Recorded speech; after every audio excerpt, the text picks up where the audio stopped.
in Morrisshire has said it's time to recognise that anti-English sentiment in parts of Scotland must be called out for what it is.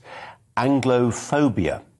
Is that right? Is there growing anti-English bigotry north of the border, or is it just what it's always been, to some degree, simply banter? Sometimes quite hard-nosed banter. Well, I'm joined by the historian and commentator and my GB News colleague, Neil Oliver, to reflect on this. Neil, the obvious answer, I suppose, is to say it can be a bit of both.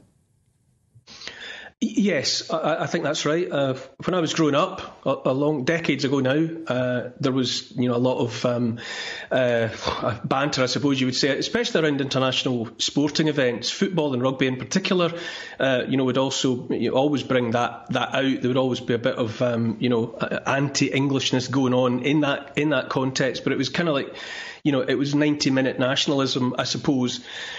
What's there now, though, after all these years of SNP dominance in Holyrood?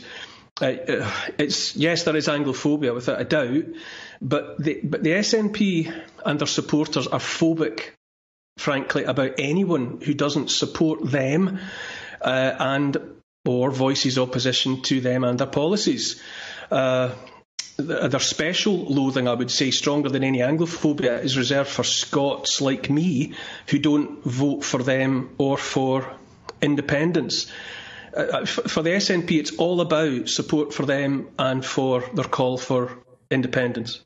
If you're English and you loudly support both, you might well get a free pass from the SNP and their supporters. If you're English and you're pro-UK and you vote for another party, then you'll have the same treatment meted out to you as gets meted out to anybody else that doesn't share the narrow nationalist worldview of the SNP. Neil, you say you're in that special